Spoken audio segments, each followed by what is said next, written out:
held prisoner. What address are you at? I am going to die here. They're coming. Help me. Help me. Nous sommes nombreux à regarder Netflix. Qu'il s'agisse d'une soirée en amoureux, entre amis ou en solo, c'est clairement devenu un indispensable du quotidien. Vous n'avez pas pu passer à côté de la dernière création originale, I Care a Lot, dont le rôle principal est interprété par Rosamund Pike. L'histoire est simple. Marla Grayson est une tutrice privée corrompue qui, à l'aide d'une complice médecin, fait déclarer des individus âgés en parfaite santé mentale inaptes afin d'être nommés par le tribunal pour prendre le contrôle total des décisions de santé et financières les concernant.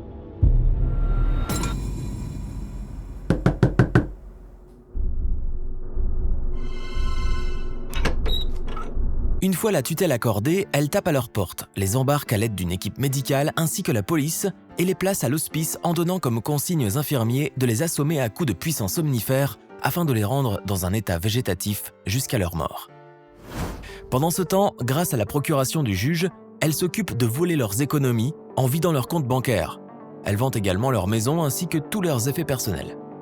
Les victimes se retrouvent sans rien, totalement lésées. Histoire assez dingue, me diriez-vous. Et si cette fiction tragique n'en était pas une? I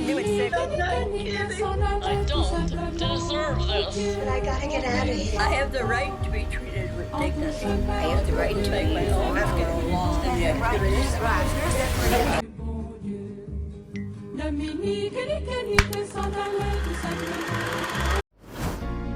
Las Vegas se situe dans l'État du Nevada aux États-Unis. C'est une ville connue pour être la destination phare des fêtards avides de sensations entre les clubs huppés, les pool parties et les casinos. C'est la ville du péché par excellence. Mais derrière cette façade festive, il s'y passe des choses monstrueuses. The world has gone mad. April Parks est une tutrice exerçant dans l'État du Nevada.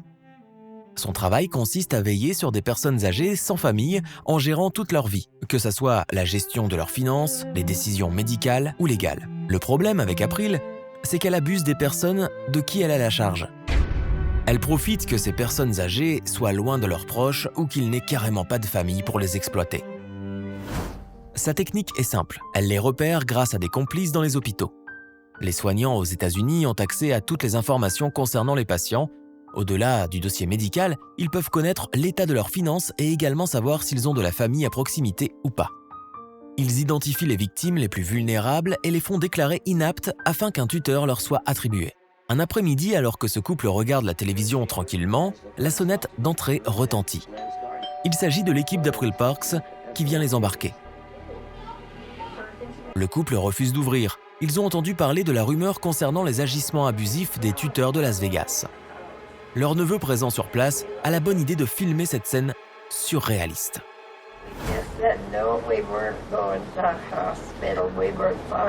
L'équipe de Parks les menace de revenir avec la police et de défoncer la porte s'ils n'ouvrent pas. Heureusement pour le couple, l'équipe de Parks abandonne et repart. Mais ce ne sera qu'une victoire temporaire car ils reviendront quelques jours plus tard avec un serrurier et les embarqueront. Le couple sera séparé et placé dans 2 hospices différents. Ils ne se reverront jamais.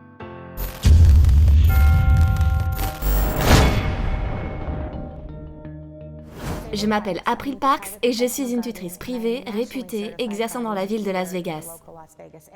Dans cette interview, on peut voir April Parks qui vend les bienfaits de son entreprise de tutelle alors qu'elle compte à son actif plus de 400 cas d'abus de confiance et de maltraitance envers des personnes âgées. Si un tuteur postule pour prendre en charge un patient, il doit en informer la famille par lettre recommandée, mais ils ne le font pas. C'est du kidnapping, un kidnapping légal. En tant que tutrice, il est important pour moi d'inclure la famille dans le processus. Un jour, je reçois un appel d'une dame se présentant comme la tutrice de ma mère et me demandant le double des clés de chez elle. J'ai refusé, puis elle a sorti la phrase magique « Je ne te laisserai plus jamais voir ta mère ». Et là, je lui ai remis les clés. Ils l'ont tellement bourrée de médicaments qu'elle ne se souvient plus avoir eu une maison ou quoi que ce soit d'autre d'ailleurs. Ils l'ont transformée en légumes. Certains tuteurs malhonnêtes profitent de la vulnérabilité des personnes âgées pour les voler. C'est un vrai problème qui m'attriste énormément. C'est cette connasse qui a volé ma voiture. Les bijoux, les fourrures, elle a tout pris. ma maison et 41 000 $ sur mon compte bancaire. Malgré les plaintes déposées par les familles, il semblerait qu'April Parks obtienne sans cesse gain de cause, et cela est la faute d'un seul homme, John Norheim. Il s'agit du juge des affaires familiales de Las Vegas. Il reçoit de généreux pots de vin de la part d'April pour rejeter toutes les demandes des proches des victimes, comme en témoigne cette vidéo, où une dame souhaite libérer son père de l'hospice injustement détenu afin de s'en occuper pleinement. Et aujourd'hui, je vais attribuer un tuteur légal à Monsieur Johnson. Je ne suis pas certain que vous ayez les compétences pour vous occuper d'une personne aussi âgée que votre père. Il a besoin d'une personne qui puisse être là pour lui en permanence, lui donner ses médicaments et l'emmener chez le médecin.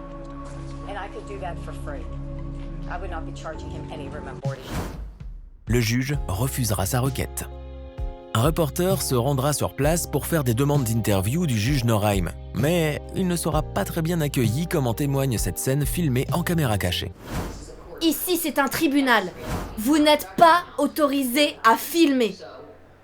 Une grande partie du système est corrompue. Cette omerta crée une énorme frustration chez les familles des victimes.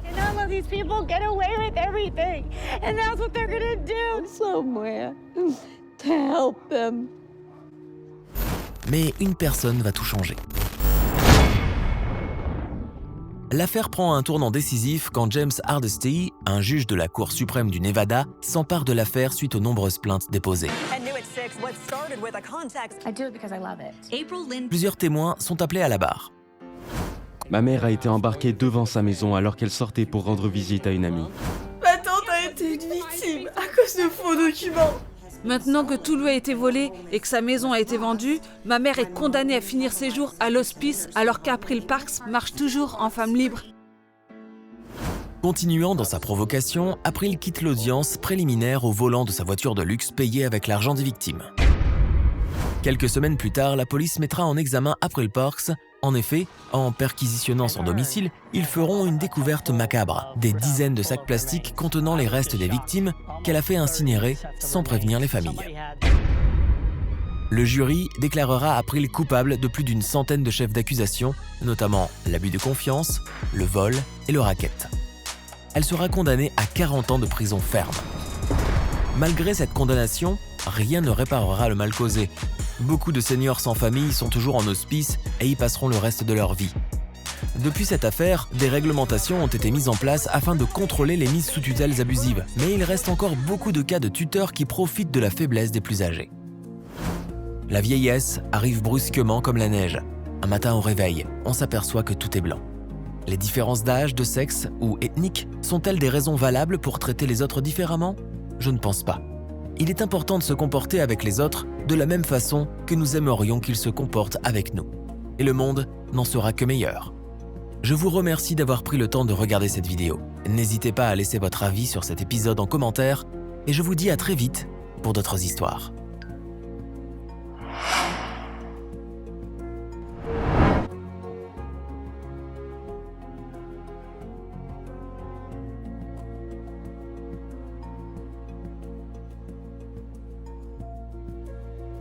The very people they were court appointed to protect. And Mary, are you making these pleas freely and voluntarily?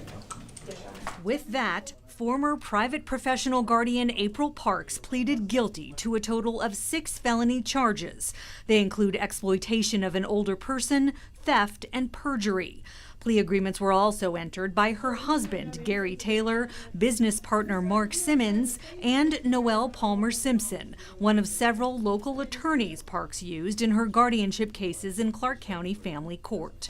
The next was a provision of unnecessary services. Lawyers with the district attorney's office spelled out what they could prove if this case did go to trial, including multiple billing scams, charging for unneeded services, and what became known as the Christmas gift scheme. That's where Parks would buy small gifts like popcorn or socks for the elderly under her watch. They then directed their staff to drive to these various protected persons living facilities and drop off the small gifts. For the privilege of receiving the gifts, which were never requested, the protected persons were charged an hourly rate of over $100 per hour. Family members of some of Parks's victims talked to us in court this morning. It's a good day. It's just